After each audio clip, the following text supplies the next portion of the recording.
We just on the last tape mentioned about the documentary that just won for an Academy Award Right. this last season. What's the name of that Twin documentary? Towers. As I said, it started out as a failed pilot that Rob Port shot, and then Bill Gutentag got involved, and magically it changed from something that was a tragic kind of look at what had happened to reducing the entire tragedy of 9/11 down to one family, which is what great documentaries do. They give you an insight into much bigger questions through a narrower focus. And I think that the picture will become now, because of the Academy Award, is really going to become part of the permanent record. I said this to Bill about 3 months ago that you're not going to have any idea how good this film really is for 5 or 10 years when all the other images, the ones that have been on, constantly bombarding us, sort of fall away, and this becomes something that synthesizes a lot of what's been going on. You want to get that? No, I just want You checking this to. pager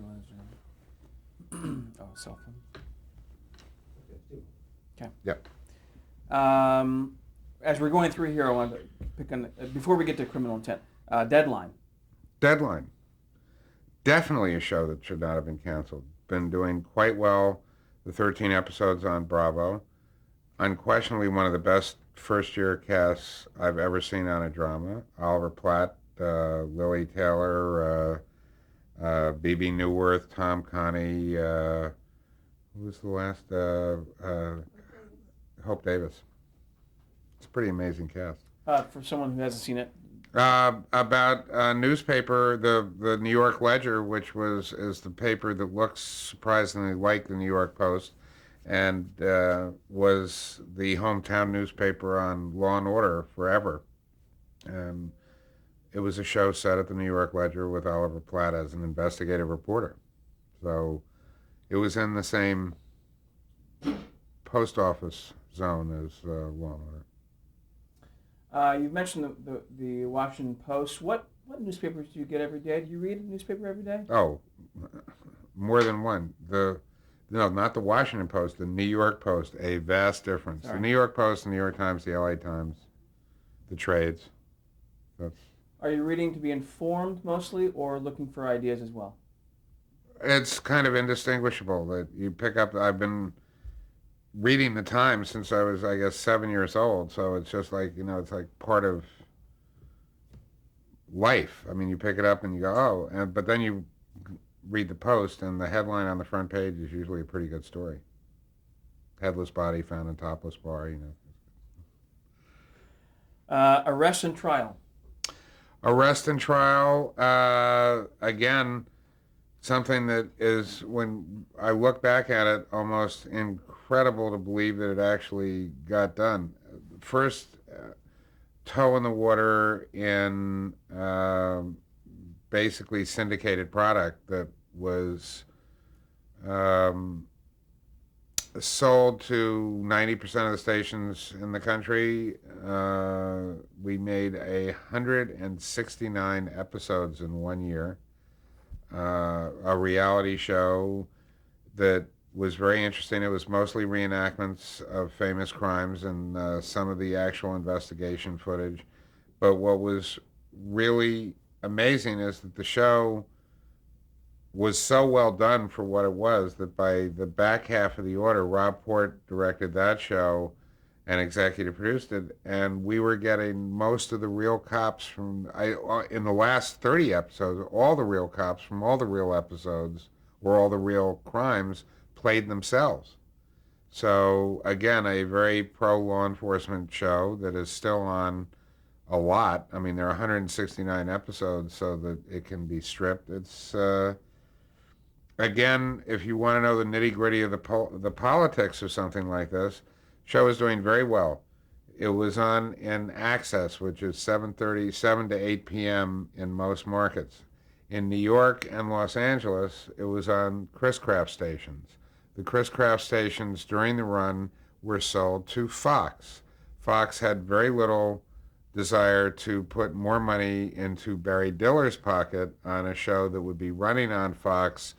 And this is like Was it a directly political act to cancel it because it was, who knows? All I know is we lost New York and Los Angeles in access, which made it economically unfeasible to do the show. But it had been picked up in, I think, 132 markets. Well, actually, before we get to the last one before Criminal Intent is Crime and Punishment, the new version. one. Right. Well, no, and that is, the title is pretty good. You know, it's worked over about 2.5 centuries now. So we figured that since not many people saw the original, we could reuse this in a different way. And it really is the real life. It was sold as the real life Law and Order, and it is. It's nothing is reshot, nothing is staged, nothing. There are no interviews, there are no reenactments of any kind. It's courtrooms in. There are cameras in the courtrooms. We've gotten permission. You have to get permission for each separate case. But Bill Gutentag and some other people in New York have come up with cameras that are mounted in boxes in the courtroom that are smaller than a microwave oven, so that they don't look like cameras, but they can tilt and pan. As a result, you've got multiple cameras in the courtroom, so it doesn't look like the OJ coverage of that one camera. And some of the stuff that's happened on camera has been extraordinary. People attacking each other in the courtroom, tossing over the defense tables, guards, beating people into submission because they've gone crazy. It's a pretty intense show. And Bill is an incredible documentary filmmaker. Put it in some perspective, though, that the shooting ratio in Law and Order is about 4-1. In other words, for every foot of film we print, we use one. The shooting ratio last year on Crime and Punishment was 290-1. And when Bill started shooting this stuff, because you've got 3 cameras doing all the stuff in the courtroom, he said, "Do you want me to send you dailies?" I said, "If you send me dailies, I'll kill you." It's just, there were days that the dailies were like 7 hours long. But that show's coming back. That show's coming back in June. I'd love nothing more than to have it a staple of summer primetime. I mean, it is a classic summer show. And it works really well after Criminal Intent. We talked about the response you've had over the years from law enforcement. What about the legal profession? What kind of response have I think we have never been caught in a legal mistake on the show. And believe me, there are plenty of people who would be more than happy to tell us that the site was wrong, the disposition of a case was wrong. It's, Bill Ford's, who is one of the supervising producers, has been here since the first season and was an ADA in New York County. In other words, he had Liz Rome's job. I mean, it's a pretty good experience base. We don't make, and Michael Chernichen, who's the executive producer this year, is, as he refers to himself, a recovering attorney. That there are a lot of lawyers that have been on the show and are on the show, and we like to get that stuff right. It's a great track record, though. Boy. Well, knock wood. Again, obsessive people. Talk about Criminal Intent. How did that come about? How is it different than the first two? Well, it's a very different show. I mean, the Law and Order, it is Campbell's soup, and if Law and Order is chicken noodle, I would say Criminal Intent was bouillabaisse. I mean, they are as different as 2-hour dramas about cops could be, because Law and Order is a true ensemble, and Criminal Intent is really Vincent. I mean, everybody on the show knows that. It's a single lead drama. He was, the way I got him to do the part is I said, "You're Sherlock Holmes." Katie does an unbelievable job, but she is Dr. Watson. Jamie, for better or worse, is Lestrade. They are there to support that character, and that's vastly different than the rhythm on any of the other shows. But there is a very long history of success in quirky leads. The 2 Universal shows that leap immediately to mind are Kojak and Columbo, which obviously has been running for 25 years. Wouldn't be bad if we got that kind of run out of Vincent. Because of the extreme nature of the Criminal Mind, was there any resistance at all about this show? No, you mean what? Being inside the mind of the criminal? No, it's an added dimension. I think that it's actually nobody said, "Oh my God, that'll be off-putting." It was basically, this sounds like a good idea. And where is it shot? All in New York, 100%. Could any of these shows be shot in a different city? You can carry a film and a camera anywhere and put it down and start shooting there. It doesn't mean that it will have the same visual effect or emotional effect that New York has. But the stories, most of the stories are universal in nature. You know, Crime's kind of a universal activity. true enough. Let's talk about Dragnet. What that seemed like a big challenge to take an existing Well, franchise. it certainly is a reputation for or a recipe for embarrassment if it's not done right. But that was when Susan Lyne picked up the show. I said that I've never felt quite so schizophrenic about something because I know there is a great show here, but I sure don't want to end up as the producer who screwed up Dragnet. It's high risk, hopefully, decent reward. The show went through an agonizing birth, sort of the same way that Law and Order did. I mean, changing one of the stars, shutting down. But then the good news is we got Ed O'Neill, who is fabulous. I mean, Ed and I have been talking to each other for around the last 4 years. We should find something to do. We should find something to do.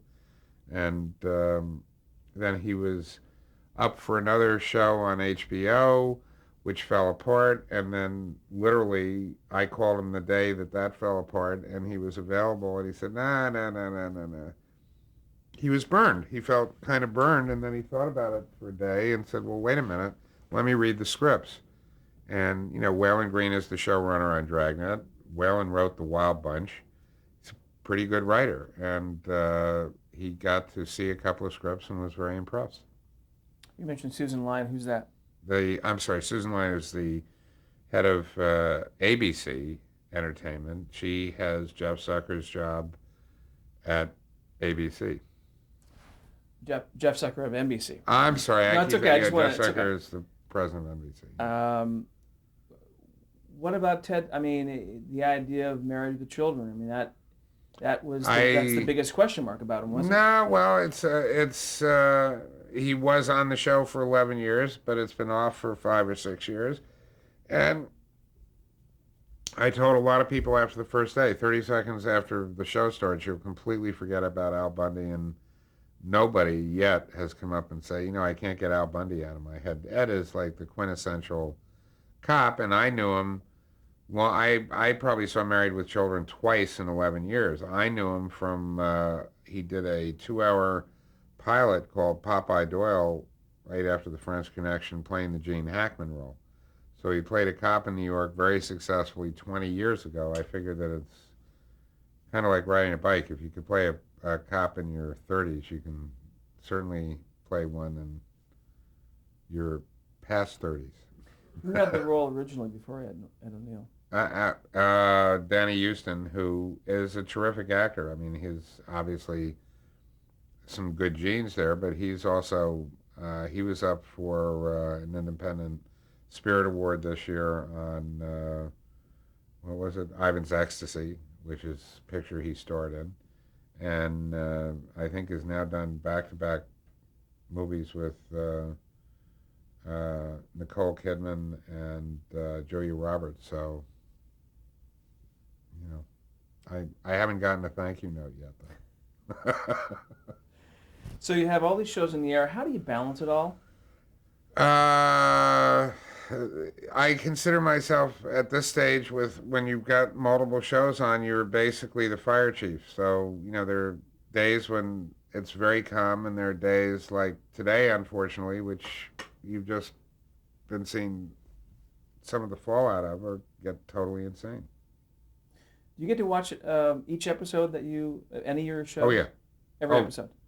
Yeah, I read every script and I see every episode, and most of the time everything's fine and you don't have to do anything. Occasionally, it'll be 11 o'clock at night, and I'll look at a cut and go, "What?"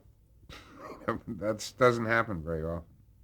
So you get a whole stack of scripts, and that's Yeah, your you homework. get well, you get.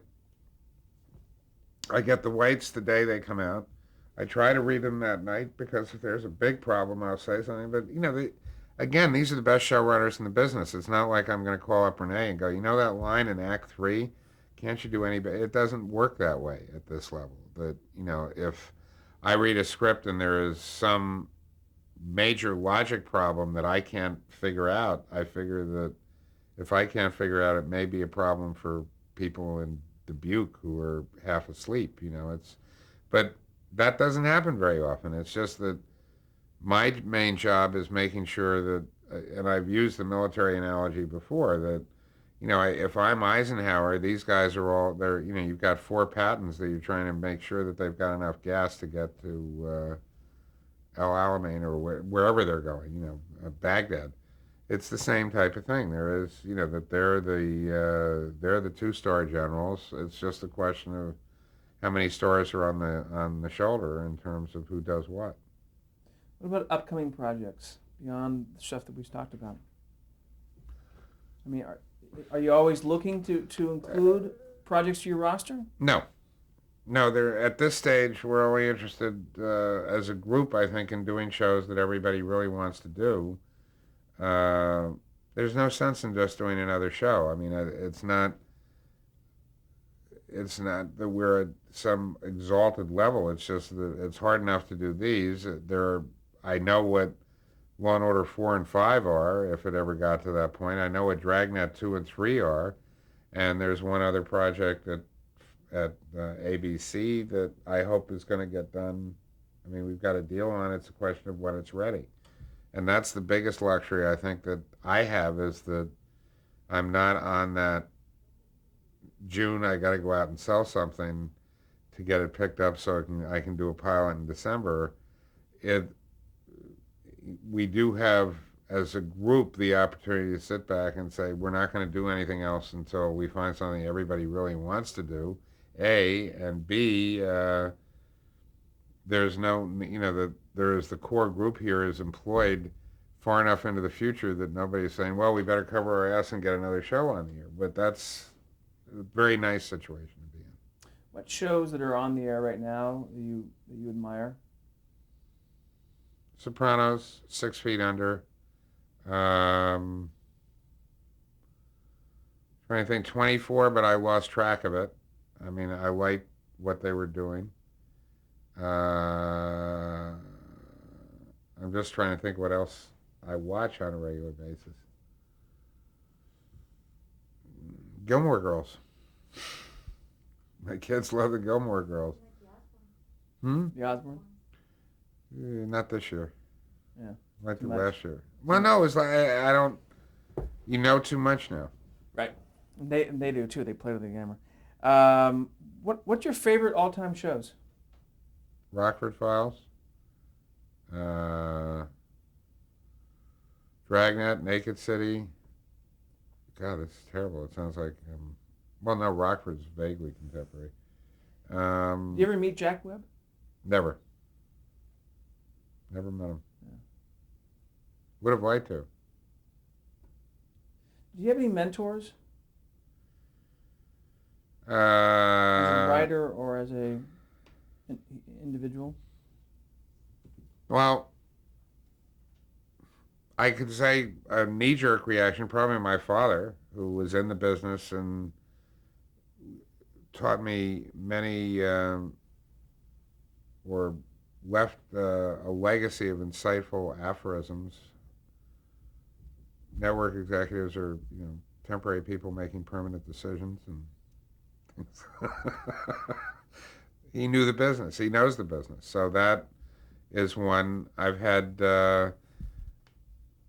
I wouldn't say that Brandon was a mentor, but he was certainly a co-conspirator. A very close relationship that went on for a long time that was very mutually supportive, which is pretty unique in an industry that exists. The favorite meal is Schadenfreude. What would you say is your proudest professional achievement? 11 consecutive Emmy nominations, and hopefully, God willing, a 12th. That's kind of a demarcation line. That it's great when a show has won 47 Emmys. It's great for all the people who win them. It's great that they won them. But at the end of the day, there's only two that matter: the best comedy and the best drama, because that's the only one that is a group award. That says to everybody on the show, you've done superior work. And that's why it means so much. I mean, it's always the best day of the year when the nominations come out. But I'm a realist. You know, that specifically drama has gotten so much more competitive over the past 3 to 4 years that every spring you feel like you're playing musical chairs. You just want to have a seat. Because look at the competition this year.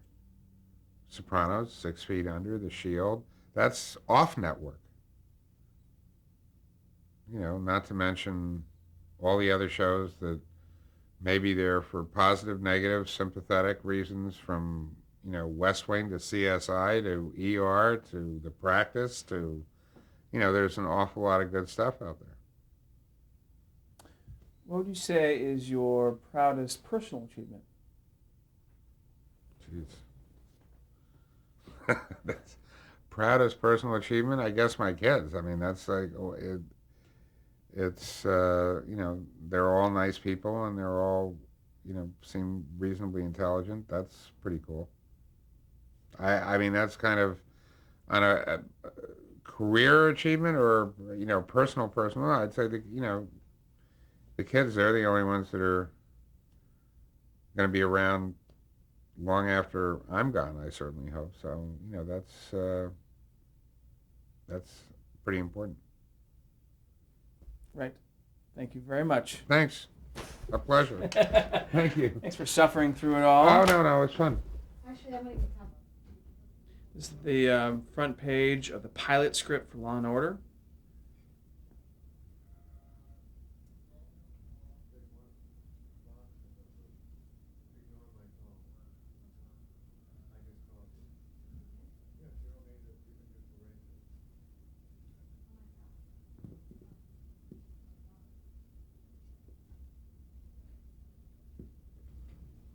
This is the production note, which is on page 2 of the pilot script for Law and Order that Mr. Wolf was reading from during his interview.